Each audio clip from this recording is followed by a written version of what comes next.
Hello, everybody. Welcome back to the All About Water lecture series and for the start of 2019. Unfortunately, Maureen wasn't able to be here today.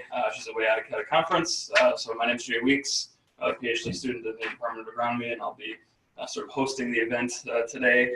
Before we get to our speaker, Dr. Danny Rogers with the Department of Biological and Agricultural Engineering, Dr. Erickson has a quick announcement.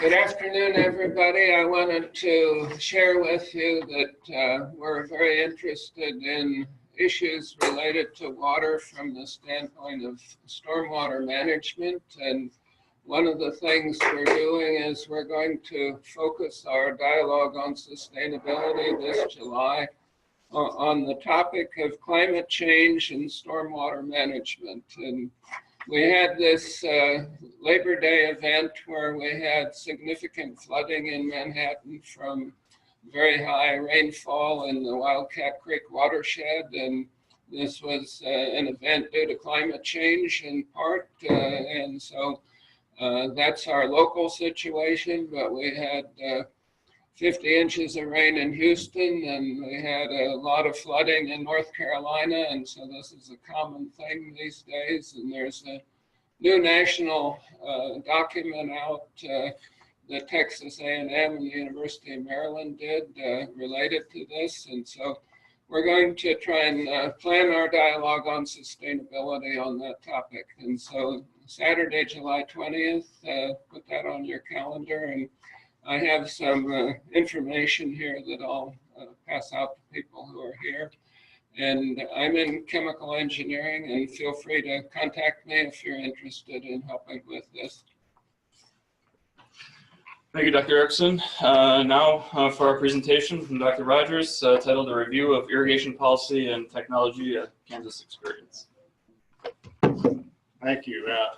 That Labor Day storm we had here, I actually burned our pastures 60 miles east of here on that day. Didn't get a drop of rain there. I just thought that was pretty interesting. But flooding here, burning a pasture all the same day. Yeah, I am in bio-ag engineering. I'm a state irrigation engineer in extension. I'm one of the last remaining folks that has a 100% extension appointment, but I effectively do applied research and educational programming and water resources, but primarily irrigation. And so I have statewide responsibilities, but I do have a colleague and a couple research engineers in Colby and Garden City, and an extension engineer in Garden City. So I do a lot of work in the eastern, central part of the state, and my other colleague handles the west. Am I pushing the right button here? Nothing's happening. You did the projector me? Is it on the projector? Is it on? Looks like it's on. Anyway, well, I was going to. I'll go ahead and talk about what I was going to talk about for a little bit while Jay figures this out. I know a few of you in the crowd, so you have some people have some background. But a lot of this presentation, or some of this presentation, is from a presentation I give to lay groups, and so I start pretty basic sometimes. And the first one is, what's plant water use? And of course, we call it ET, or Evapotranspiration for short, which is the combination of two terms, because they're hard to separate in a field basis, where you have evaporation from wetted leaves and soil surfaces. That's evaporation, goes directly from those surfaces to the atmosphere. It does cool the plant. It's the primary, which is also what transpiration does. Transpiration is what moves through the plant, and that's the important stuff. That's what keeps the plant cool and carries the nutrients. But most of the transpiration is for cooling. Only about 1% of the water that actually goes through a plant is actually broken down in the growth process. So here we go. Oh, yeah. Right. My goodness. Okay, we're off and running now. I told Maureen I was going to edit this down a little bit. But I was taking a tree down in my yard this morning. I got distracted, so we got to keep moving here because I got too many slides, I think, for our time. But it is an energy-driven process, and so once you get full cover, full leaf cover, full shading of the soil, so to speak, pretty much all the plants are transpiring at the maximum rate that they can, and most of them are about the same rate. And so it makes food or plant production very water intensive. And so sometimes you might say, you know, it takes when we say it takes an inch of rain, you know, that's really an acre inch, 1 inch over a whole acre, which is 27,000 gallons of water. And so when you say a plant's using a half an inch of water a day, half an inch, that's not like much, but it's 13,500 gallons of water a day. And so when you start breaking that down into food components, you know, for example, a pound of corn might take 50 gallons of water to produce. And anyway, so plant growth requires a lot of water. And so our major irrigated crops in the state are alfalfa or corn, alfalfa, soybean, grain, sorghum, and wheat. But in nationwide, what do you think the most commonly irrigated crop is?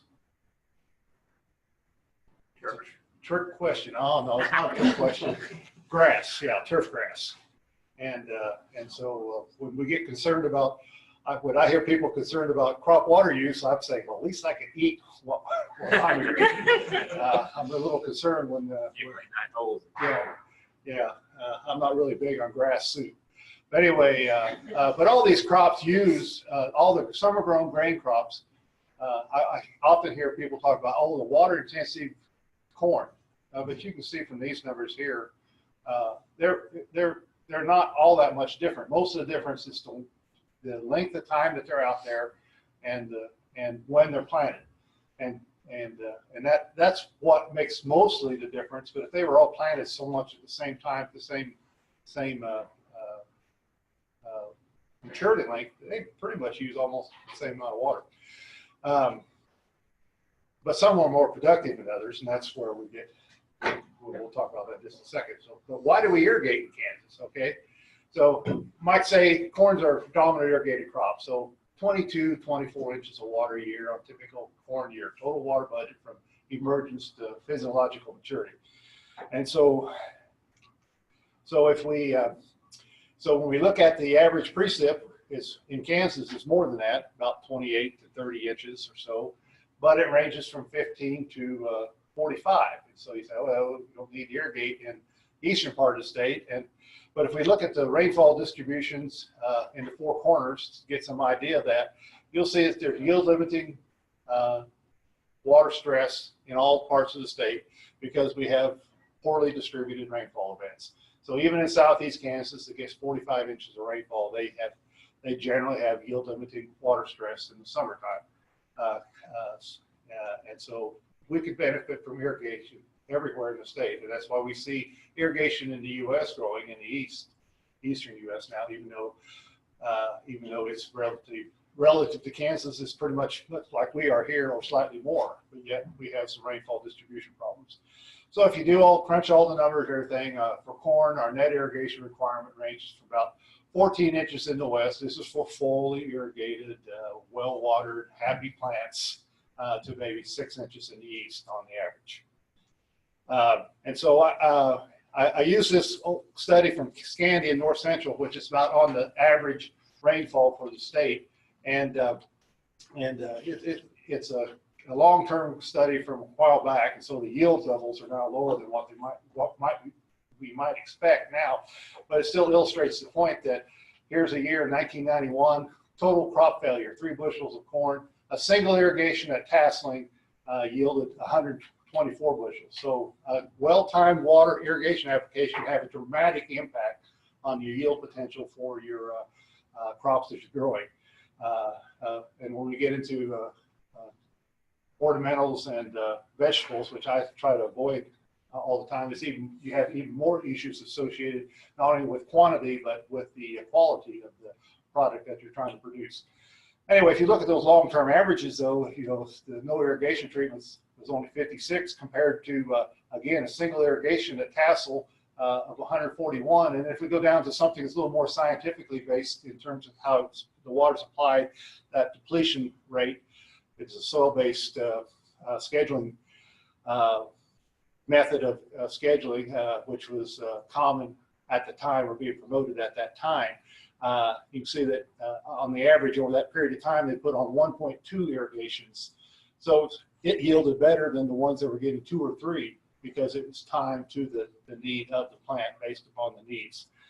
Well, it's already kind of mentioned kind of the state of the irrigation in the state. We have about 15% of our cropland irrigated. Represents about 1/3 of our crop value.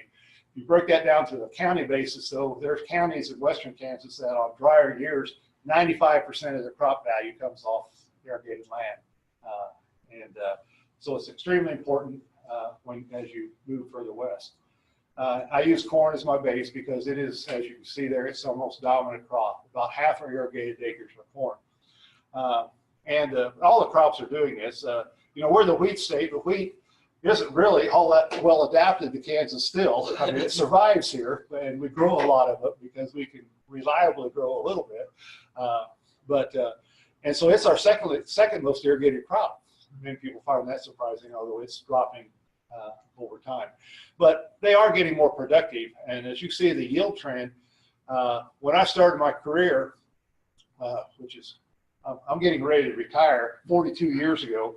I started when I was 5, so I'm really not old. But if we could grow 150 bushel corn, we were hot irrigators, man. That's pretty good. Well, we can do that dry land basis now. Corn is just so much more productive. Not just corn, but other crops are better adapted to our environment now. So if you look at this, I thought I hid this.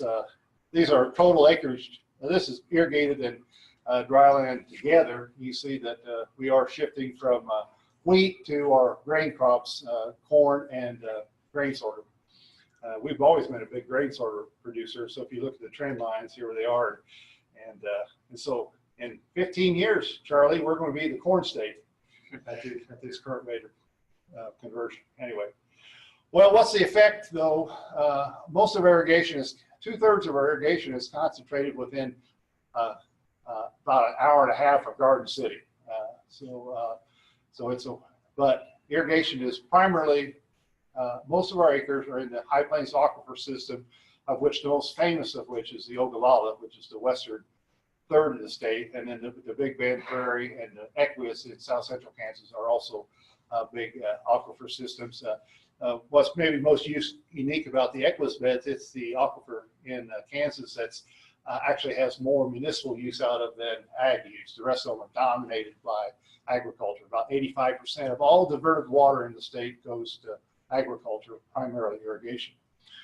Okay, so how do we get to our current state with our roughly 3 million acres of irrigation? Well, it actually started, modern irrigation techniques started in the late 1890s in southwest Kansas along the Ark River, and there's still ditch companies today that were founded in the 1890s and in existence and still divert water on occasion. Their water is now held in the reservoir in Colorado, and they call for it every few years when they have enough accumulated to make it worth their while.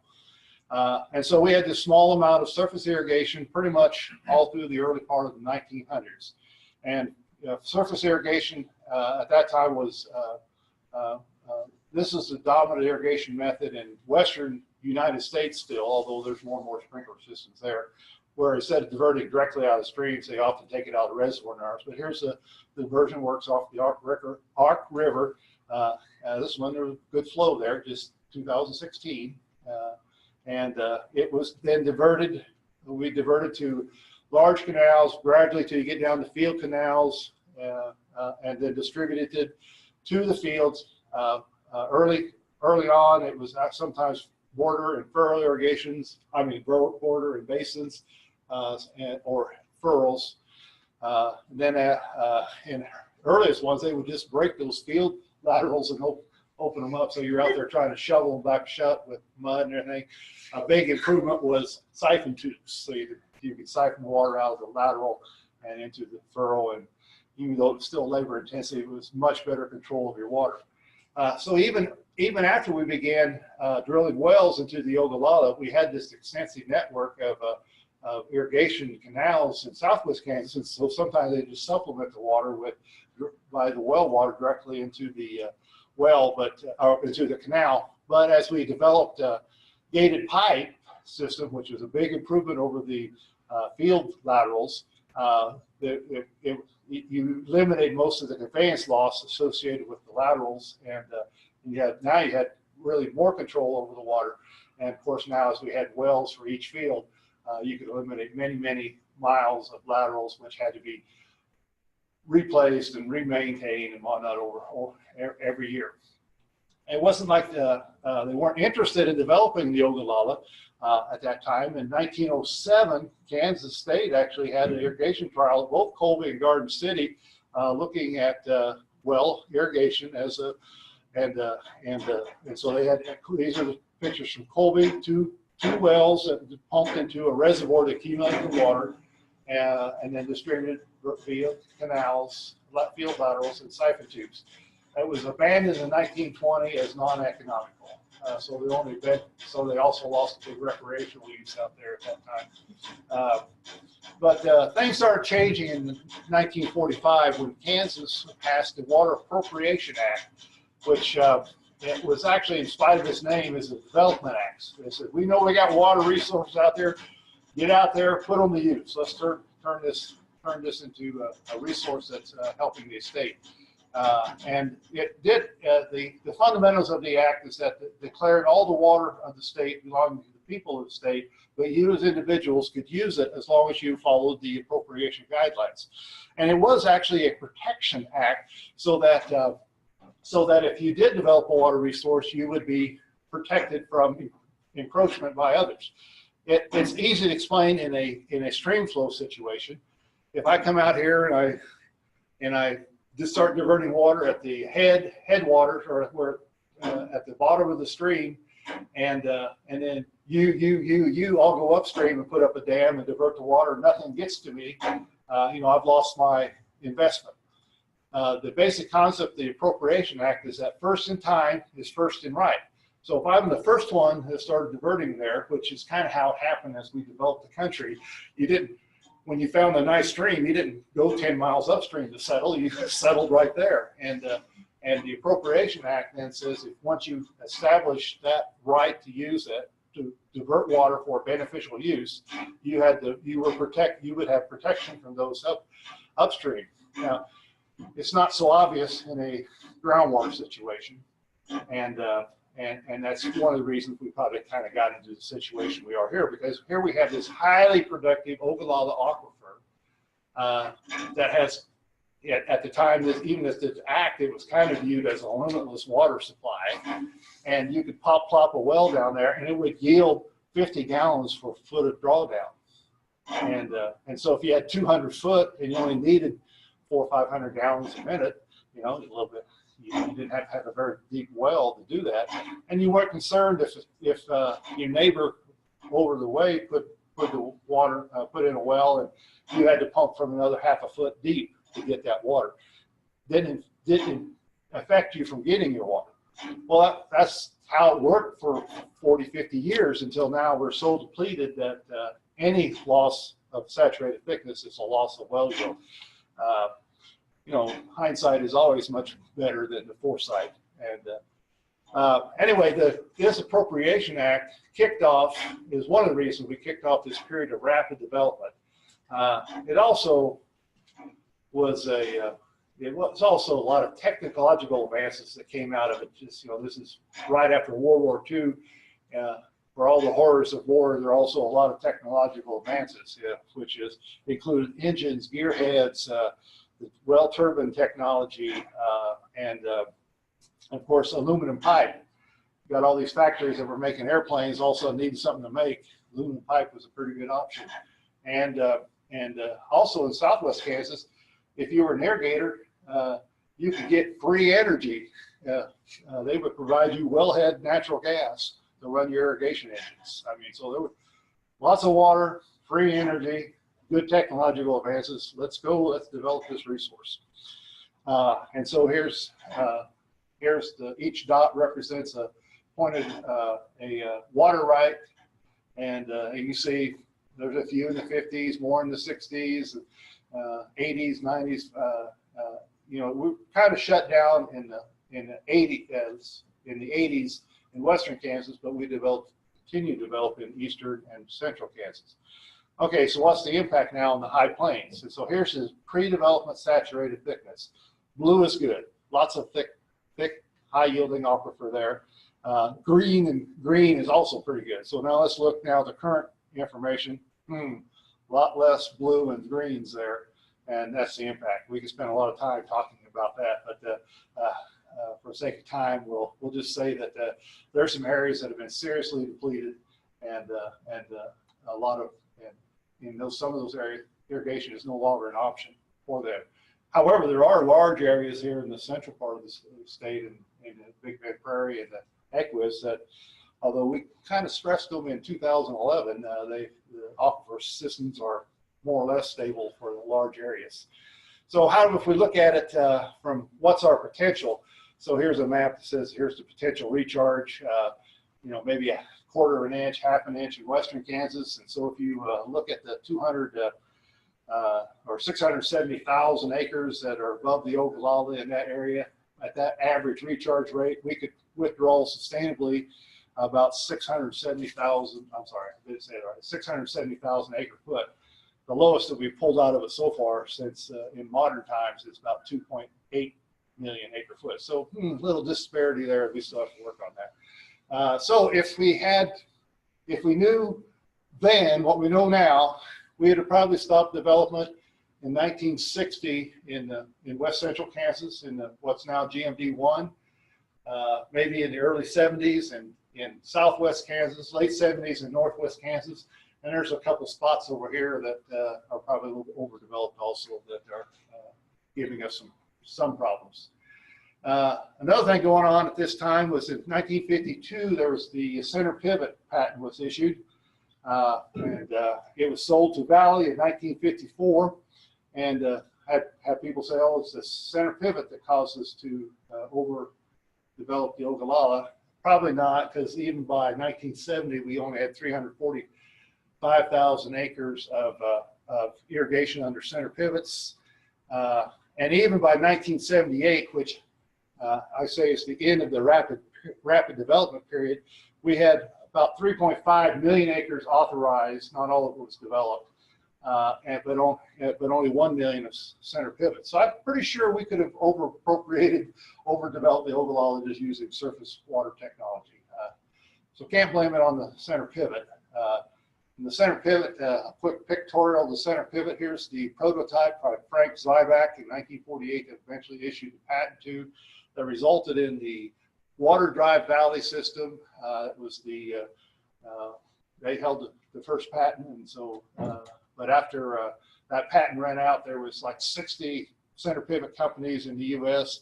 The 4 major ones in the world are next door north in Nebraska still, cranking out center pivots, and then a couple pictures of more modern versions. Yes, sir. So back to that figure 2, the uptick. So what would you attribute it to? Better motors, crop prices? It's all that together. Everything combined. Everything combined. I did put the economic slide in. All I said was a third of our crop value in the state comes from irrigation.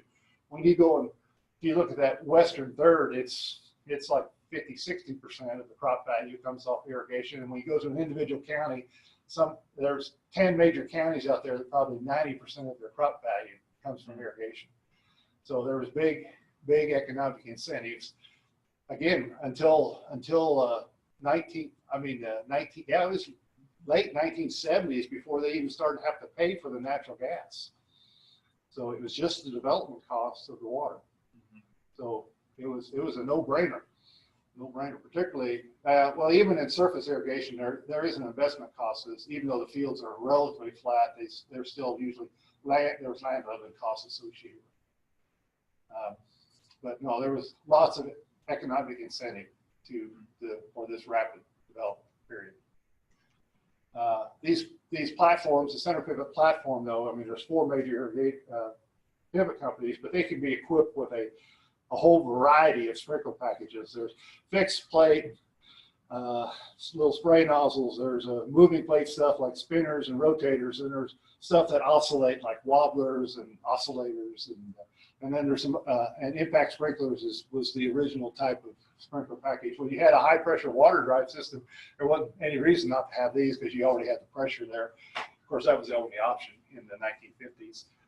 And then we have some of these specialized things now that we'll talk. This is a leafless system that makes the news quite a bit. We have, just to set the record straight, we don't really have any leafless systems in the state. We just have in canopy spray nozzles or other devices now that are in the canopy. We never did really adopt the LEPA concept, which is planting a circle, furrow diking, and it's also for very low capacity systems. I mean, we'd like to have like a 500 to 700 gallon a minute well on a standard quarter center pivot.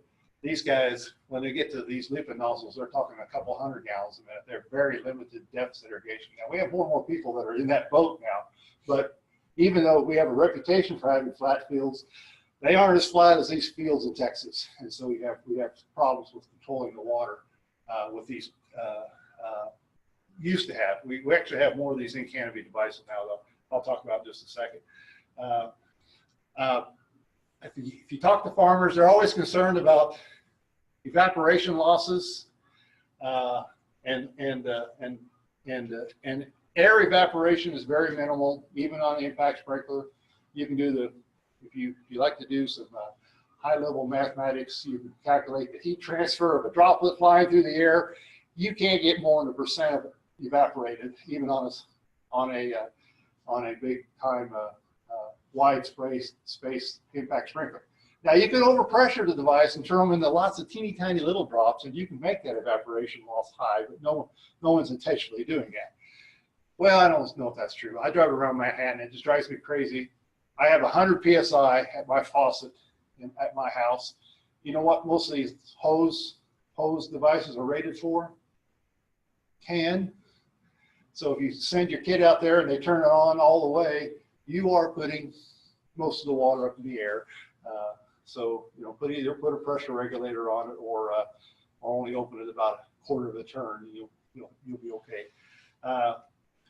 Anyway, the point of all this is everything's a compromise in the irrigation world, just like most other things. If you have these big wide spaces, wetted throws, you can have low application rates, and so you minimize your potential for runoff. But you are losing water off the canopy. It does suppress transpiration, but it's not near as efficient as transpiration. But if you start trying to put these devices lower and lower to the ground, and you have 30–40% runoff, that's still a loss of irrigation efficiency. So the first design rule for center pivot technology on packages is control runoff first, and then you worry about the other things of minimizing canopy losses by reducing the wetted diameters of the packages or placement within the canopy.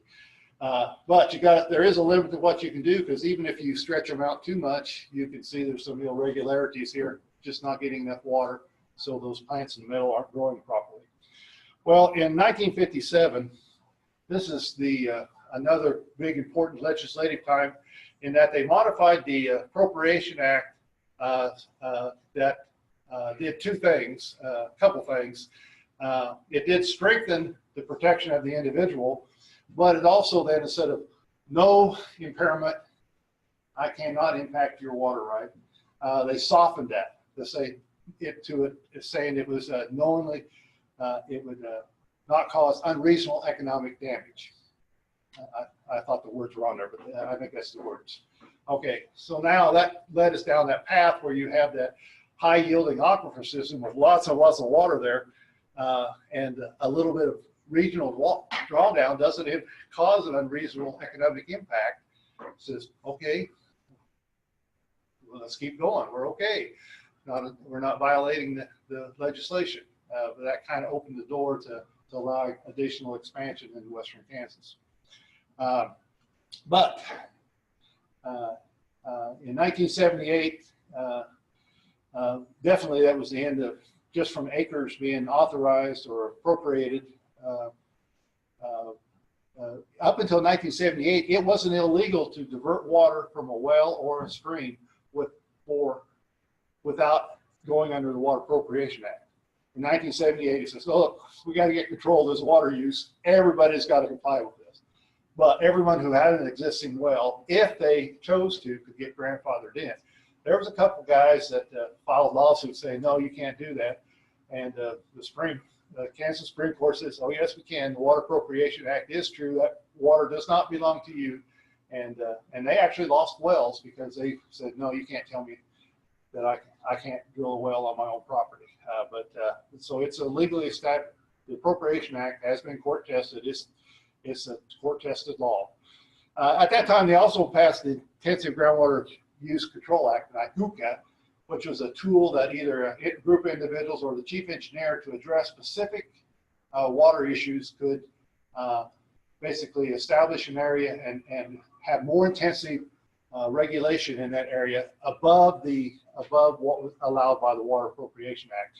And we have 10 NICUCAs in the state. The most famous of one is the Wet Walnut, where a vested water right, which is a water right that preceded the 1945 Act, the Cheyenne Bottoms said that irrigation in the Wet Walnut Creek was impacting their surface water diversions, and they won their argument, and NICUCA was established, affected all the irrigators in that 3-county area along the Wet Walnut. The senior water right holders deemed to be the 1/3 of the ones that had lower numbers, earlier appropriations, reduced their water rights by 1/3. 2/3 of them had their water rights reduced by 2/3. So they went from 18 inches to either 12 or 6. They allowed them to do some other things, and they're basically, the farmers are still there, but they definitely had to change what they were doing based upon those conditions. Probably though, in 72, was beginning of where we said, okay, we've got a problem developing, but the mentality was at this time, we got new technology coming. We're going to manage our way out of this problem. And we're going to use new technology. We're going to fix everything. And we're going to give the local people better control over it. So we had the Groundwater Management District Act. And so most of the area under the High Plains were under the Groundwater Management District Act. And so it looks like we're stable, right? About 3 million acres forever. And these numbers are surveyed. These numbers are water reports that the farmers turn in. Looks like we're stable, but actually we have lost several hundreds of thousands of acres in western Kansas. It's been replaced by acres in central and eastern Kansas, but I don't think that's going to continue. I mean, we're going to continue to lose water acres in the west, but we're not going to replace them in the east because we don't have developable water resources in the east or the central part. Okay, I jumped on the scene in 1977, and the next year came out a report that said there's only a 20-year life for the Ogallala. I said, bad career choice. But undaunted, we started these programs. One was this water conservation and utilization program associated with GMD4. And we also started an ET-based irrigation scheduling program. And we'll talk about the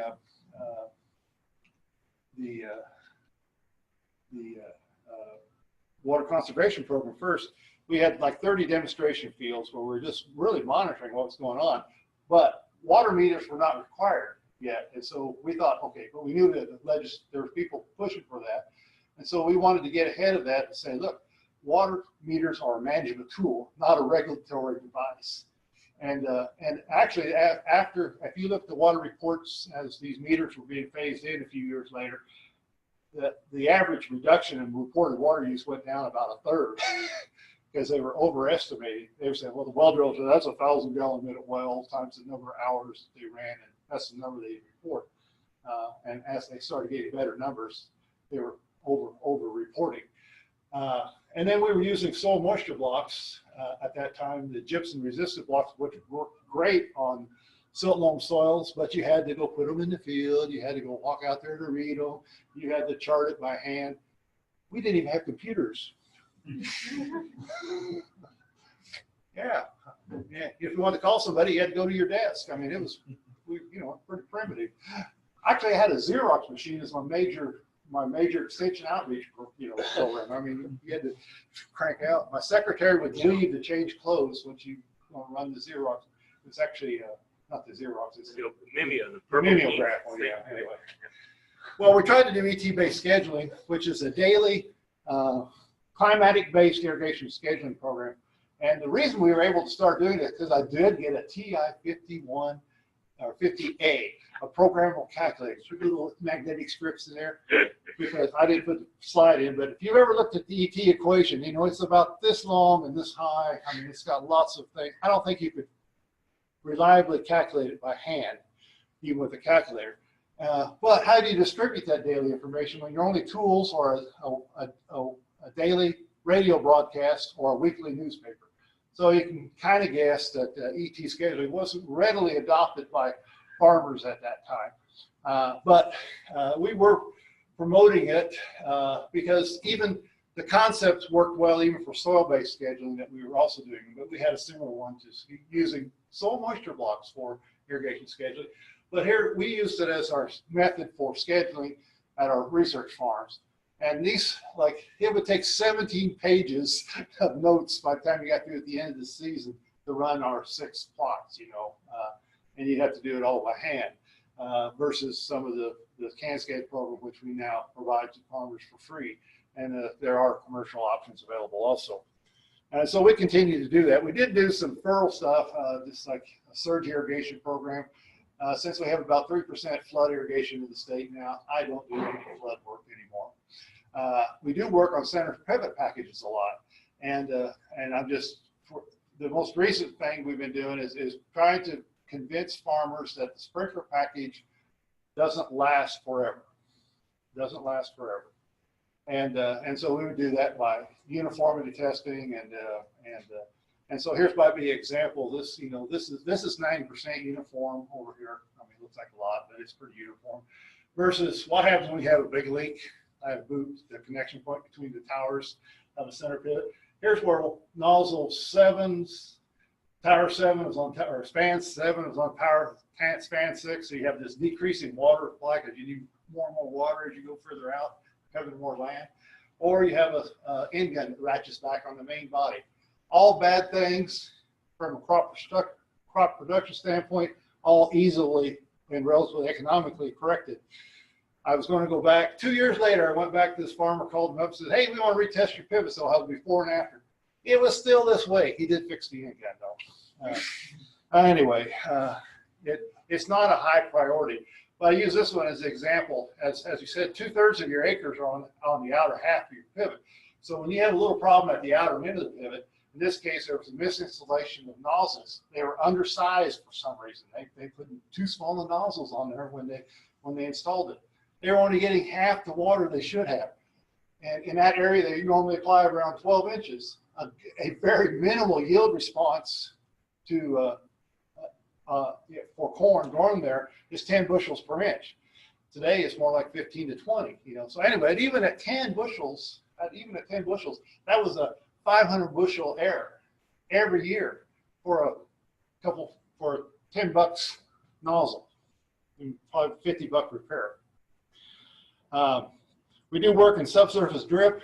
It's a slowly growing technical option available to our farmers today. Subsurface drip is is underground plastic lines with slow emitters, usually at 12 or 18-inch spacing. They're manufactured in. Usually normal configuration is 5 foot or every other in the furrows of every other row. You have to have some filtration and some injection and so forth controls, but relatively high upfront cost, but very efficient. And we also, the guys that have them that use them properly usually get a yield benefit also because they inject their fertilizer as needed and whatnot. You can be very precise with these. These are just our research sites at Colby. It's actually growing more in south central Kansas. This data is getting a little old, but they were getting close to 20% of the irrigated acres in that area under subsurface drip. And here's some commercial systems and a switching station. Well, we're getting close to getting caught up to modern times here. 2012 was kind of a banner year for legislation. I think the most important ones were, at the time, this multi-flex allocation was pretty important, but we have other options now available to us, was the LEMA, and then the reauthorization of the South Central Water Bank. It's a tool that was developed quite a while ago, but it's a way to let farmers, it's a way to get economic incentives to transfer water from over-appropriated areas or critical areas to other areas, and it sets up mechanisms where farmers can do this. Basically, it's basically like you know, buying and selling stocks and whatnot. Anyway, the LEMA is a local enhanced management area. I call it a voluntary IGUCA. The IGUCA comes from the chief engineer. The LEMA comes from you all can get together as irrigators, say we need to do something. We all agree to cut our water use by 20%, but in exchange for that 20%, we'll let you move your water rights around or have a 5-year allocation. So instead of using 12 inches a year, you can use 60 inches in 5 years. Gives them much more flexibility, because if every year you start over, it doesn't matter if you use 12 inches or not. I mean, well, it does cause company costs, but you're still within compliance. So there's no, if I say, well, if I can only use 10, now next year, if it's drier, I can use 14.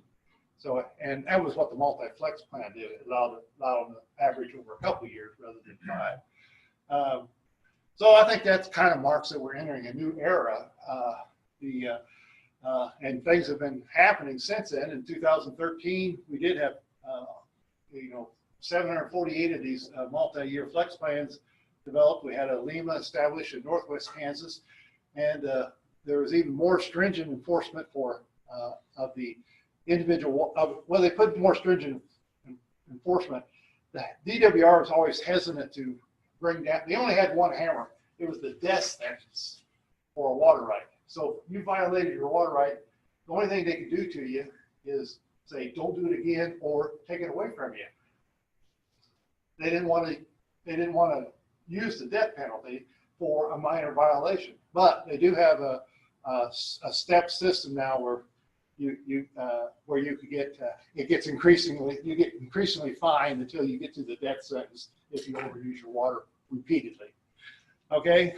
A lot of things going on. These water conservation areas are kind of like a LEMA, except you as an individual can now enter into an agreement with the Division of Water Resources and say, okay, I want to trade my annual water use allocation to something else. You have to have a conservation component, so you will use less water than what you have been historically, but you get, in exchange for that, you ask for other flexibilities to let you hopefully offset that loss of water with other management flexibilities. We do have the GMD. Sheridan 6 has been reauthorized for another 5 years. Those people, it's 100 sections in Northwest Kansas have re-upped and are going into their second 5-year cycle now. The whole GMD4 has put in a district-wide LEMA, and they're actually GMD5 now in the Rattlesnake Creek portion of that, which is associated with the Quivira National Wildlife Refuge. It's a similar problem with the Cheyenne Bottoms had, where they do have a vested surface water right that's being impacted by irrigation wells. It's the same lawsuit basically that Kansas had with Nebraska. Nebraska's rule says, oh, we'll make sure you get 30% of the inflows of the Republican River, but by the way, we don't count the pumping of the alluvium as part of that, because our systems is surface water, and we said, you're impacting us, and that's basically what the Rattlesnake Creek issue was about. And these discussions are going on with in other areas in GMD. GMD1, the West Central, the poster child for depletion, failed having a district-wide one, but they've actually gone back now with several of the counties have adopted county-wide water conservation plans, so that, and one county in particular, about half the irrigators have signed up for that option. So they haven't got the total benefit of a LEMA, but they've got, at least they're getting some benefit. And anyway, I've kind of reviewed a little bit some of the stuff we're working on. I'm pretty excited about plant health-based sensors. There's a lot of emphasis from industry on soil sensors. I'm not a big fan of soil sensors. You still got to put them in the ground. You still got to interpret them. You still got to, and we still do a lot of demonstration works through the water technology farms, and so here's a field day we're having at one of our water tech farms. And at this farm, for example, we have 4 different applicator devices out there. Some of these tech farms have replications in there where we actually have strips, so we can actually do a scientific comparison. Some of them are strictly demonstration. They're just side by side of 2 different management type things. A lot of them are looking at these different application devices. Some of them have side by side comparisons of soil sensors, so you can see what the reading of one looks like compared to the other. Some of them emphasize different crop rotations so we have to look at them over time. I did want to mention the MDI mobile drip irrigation. I don't think it's going to sweep the sprinkler package, but there are several hundred systems out there. It's the marriage of micro irrigation, and I mean basically you have drip lines that are married to the moving platform of the center pivot, and so these lines. Actually, the drip lines in this picture, these are just the flex tubes to get to the drip lines. They string out behind there. And so you have low application rate. If they stay on the ground in a canopy, then you don't have canopy wetting. You have canopy wetting. You don't have much surface soil wetting, and so you can eliminate a lot of those losses. Here's some of the different devices that are available. Some of them are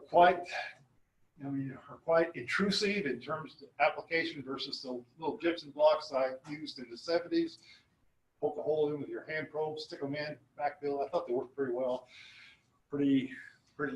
Farmers loved them as long as I put them in. I can't figure out that, Charlie. As soon as I quit putting them in, they quit using them. I just want to comment too that these water technology farms are very good at helping us bring the research farm results. They complement them very well. Like we do MDI studies at the Southwest Station. We have these MDI things out there. So many things can go wrong on a farmer field that you spend a lot of time there not get much information, but they do attract a lot of attention. They are worthwhile. Don't get me wrong. I don't want that to be misinterpreted, but they complement the experimentation system where you can do a lot more detailed work within these plot settings. It really works great when everything matches up well. Research farms and I still do a lot of work on in the irrigation decision support software. Again, the primary one is the CanSkid, which has gone from the Excel worksheet now to I'm still waiting for the prototype of the smartphone version. They promised to me about every month. They promised to me next month. I'm running out of time. I don't know if I'm going to get to play with it before I retire or not. And we do, like I said, we do a lot of soil water technology. The biggest advancement is the telemetry aspect of it. So once you get them in the field, you can transmit that signal back to wherever you want. It will plot it out for you, nice, pretty, and everything, and you still have to interpret it though. And I said I'm really excited about the plant-based monitoring of systems, either from a scheduling or a health standpoint, because now you got 32,000 plants out there telling you that they feel good or bad, and they tell you what whether you're using it on a ground-based rig or an aerial-based, either through a drone or plane. We are starting to gather so much information that we don't know how to manage it all. You saw we have on my list of things to do is to figure out how to manage big database. That's your job, right? Yeah. You're figuring out how to do that for us, right? Okay. Anyway, so things are changing. I think we've come a long ways. I don't know what this picture will look like, another 20 years from now, because things have changed a lot. And I don't quite go back to this far, but The harness was probably in the barn still. Anyway, that's what I got. Well, thank you. Yes, sir. You mentioned with the water conservation areas that farmers would reduce their water use, but be given certain flexibilities. What exactly are those flexibilities? The ones that they like most are going to the multi-year allocation. So instead of having, so say I'll use the Sheridan 6 as an example. The 10 years prior to the establishment of the first 5-year cycle, they had used an average of 14 inches of water. Okay, so they wanted a real water reduction, not just a paper water reduction. So they went to 20% reduction of that, or 11 inches per year, which would be 55 inches in 5 years. And so, so that's what they gave up on the conservation side. In exchange for that, then they were allowed to redistribute water allocations between their network of their wells. So if I had a really good yielding field over here, and I wanted to be able to put on fully irrigated corn, you might be able to transfer 3 inches of water from this well to that well, which you can't do under the current system. Let's see. So going to multi-year allocations, allowing them to transfer or reconsolidate or redistribute the water between their existing wells. They can't put in new ones, but they can redistribute it.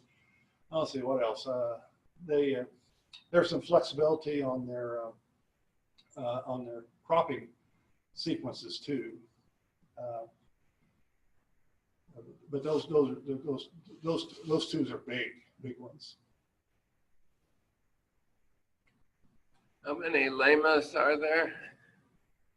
Well, there's the Sheridan 6, there's the GMD 4, and there's a Rattlesnake Creek. So there's 3 right now. Okay. And there's 2 or 3 in discussion. The GMD 4 is an entire district versus 100 sections for. Now the Lima, Sheridan 6 Lima is within GMD 4, but its restrictions are, GMD 4 has about 5 layers of restrictions depending on what their decline was. So there's more restrictions in the more severely declined areas. But the Sheridan 6 are even more restrictive than the overall GMD 4 ones. So they really stepped up.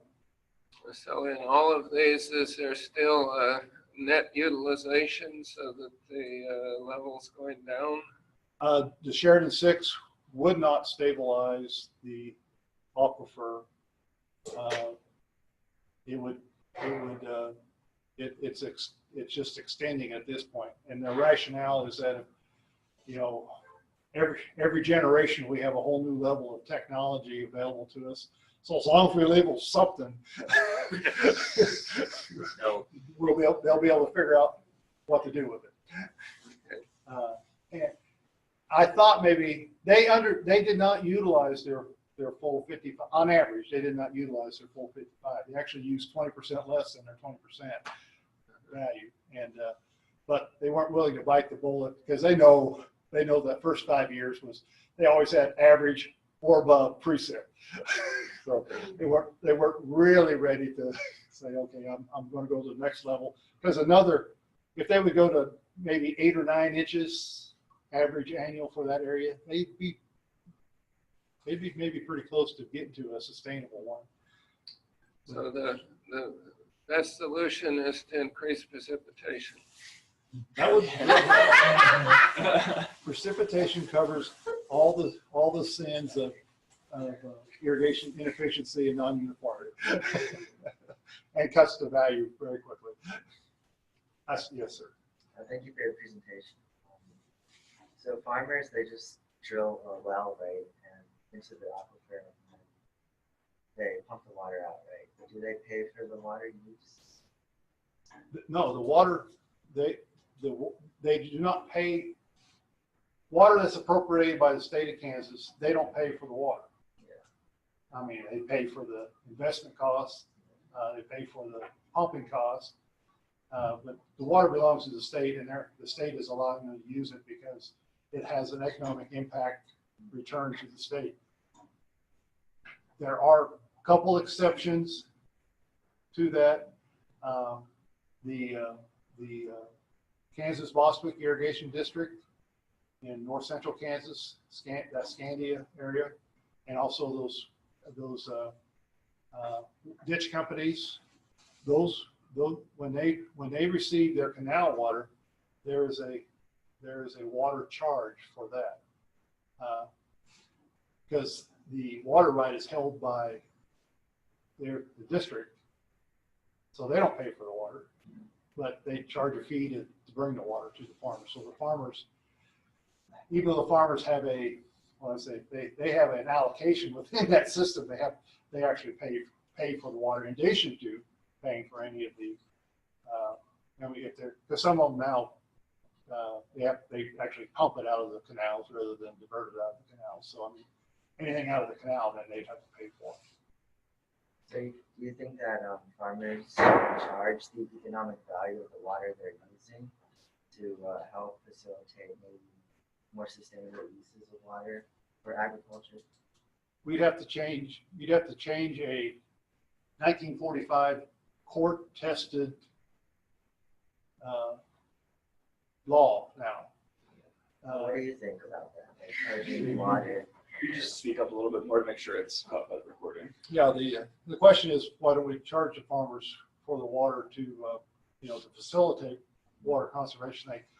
Well, first, it's not. There are other states that have a system like that, and guess what? They have even worse problems than we do. So that isn't the cure, the fix. And I guess I'm gonna back up a little bit. The GMDs do charge land and water fees to operate their programs, and they do have and they do conservation activities within them. So but it's not a direct.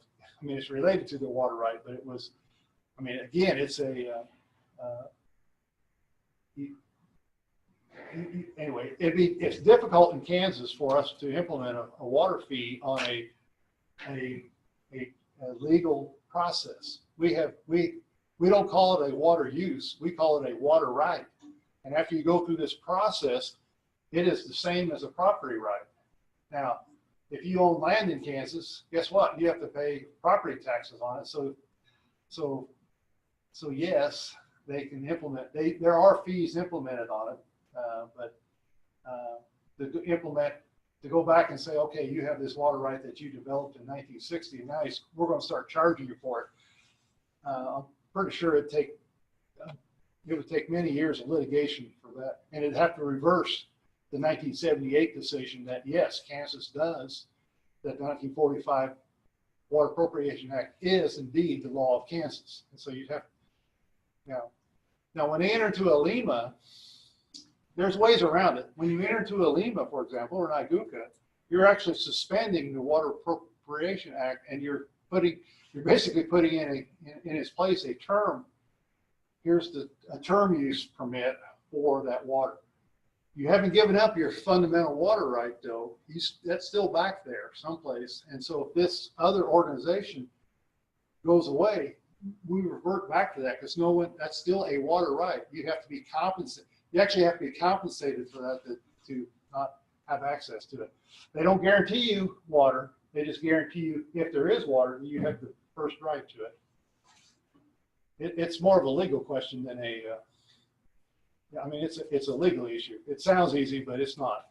Because there's a lot of and other states have the same problem. I mean, we've been passing laws since the 1800s on dealing with water issues, and you got the inertia of those law cases that you have to deal with. So it's not, even if you have the perfect solution, you just can't wave your wand and implement it. So. I want to follow up question. You mentioned during your presentation about water banking. Was that in the context of groundwater or surface water? It would be Well, it's primarily groundwater. Okay, I've heard of it in terms of surface water, like during droughts, you can bank water because they have use it or lose it kind of mentality, but for groundwater, so you can maybe talk more about that. No, okay, it's not that, it's a paper. So. Okay, so I see. I'm putting my water right into, okay, there's two components of it. But it is like a checking and saving account for water, and it's available for purchase. So, I have a water right of 100 acre-foot here. I know I'm not going to use it because I've decided I'm going to grow, dryland crops, but I have a water right, and so I can put that into the water bank, saying there's 100 acre-foot of water available to be purchased by someone else. And there's guidelines for this and everything.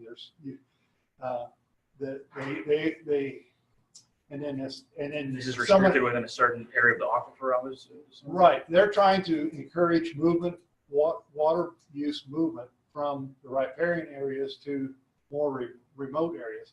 So you would get higher value for water that you enter into the bank in the critical area, and then the guy who's buying it has to.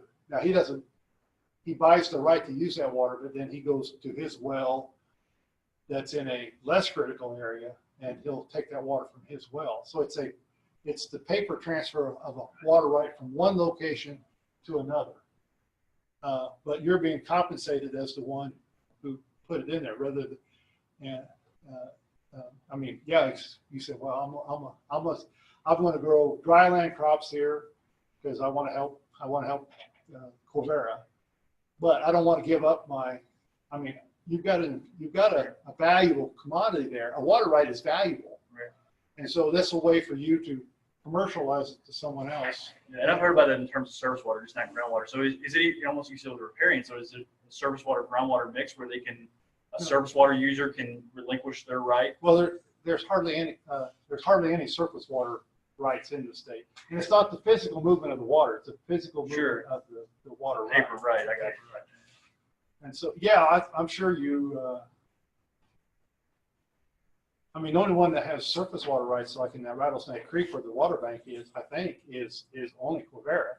Mm-hmm. So, and they're obviously not going to move their water right out there because they want the water. So yes, I think it could be either surface, as long as you had a right, as long as you had a water right, whether it's surface.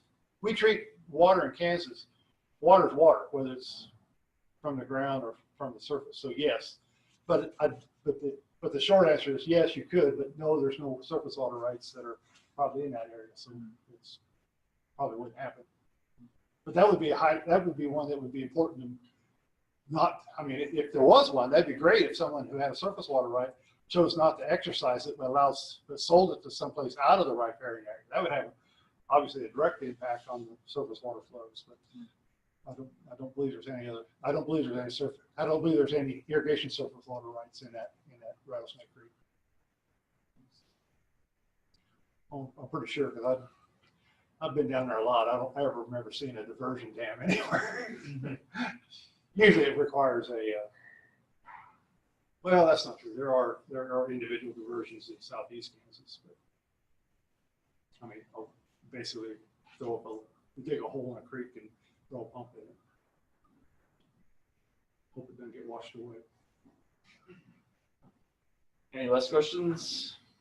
Please help me thank Dr. Rogers one more time.